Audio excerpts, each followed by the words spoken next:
ఇది నా వాక్యము. యోమ్ దెబిరి 30వ తారీఖు 1వ నెల 2025వ సంవత్సరం. మన దేవుడు ఇస్తున్న చక్కటి మాట. గలతీయులకు రాసిన పత్రిక 1వ అధ్యాయము 6వ వచనం. క్రీస్తు కృపను బట్టి మిమ్మును పిలిచిన వారిని విడిచి అని అక్కడ రాయబడి ఉంది. దేవుడు మనల్ని క్రీస్తు యొక్క కృపను బట్టి పిలిచాడు. దేవుడు మనలను పిలిచాడు. నేనెప్పుడు ఆయన యొక్క స్వరాన్ని వినలేదండి, దేవుడు నన్ను పిలవలేదండి అని మీరు అనుకోవచ్చు. దేవుడు మిమ్మల్ని పిలవకపోతే మీరు ఆయన మందిరంలో ఉండరు.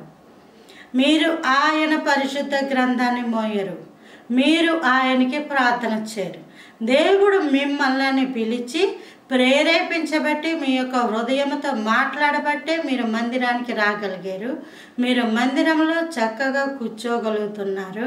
మీరు మందిరంలో నివసించగలుగుతున్నారు. మీ చేతిలో పరిశుద్ధ గ్రంథం ఉంటుంది. అయితే ఆ పిలిచి అంతవరకు తీసుకొచ్చాక ఇక అక్కడ కూర్చున్న తర్వాత దేవుని విడిచిపెట్టేసే వాళ్ళు చాలామంది ఉంటారు.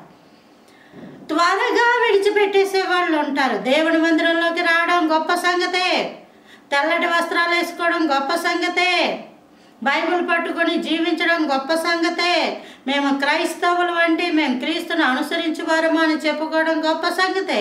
అయితే తీరా అక్కడ కూర్చుని అంతవరకు వచ్చాక అక్కడ ఉన్నప్పుడు నీ మనస్సు నా దేవుడు నాతో ఏం మాట్లాడుతున్నాడు, నా దేవుడు నాతో ఏది ఈరోజు మాట్లాడబోతున్నాడు అన్న విషయంలో ఆశ కలిగి దేవునితోటి ఎదురు చూచే అనుభవంలో ఉన్నప్పుడు దేవుడు బహుగా దీవించును కాక. కాబట్టి దేవుని విడిచిపెట్టద్దు. అంతవరకు వచ్చారుగా, మనస్సు ప్రభు వైపు త్రిప్పుకోండి. దేవుడు మీ పట్ల గొప్ప కార్యాలు ఆయన చేయును కాక. Praise the Lord. ఆమేన్.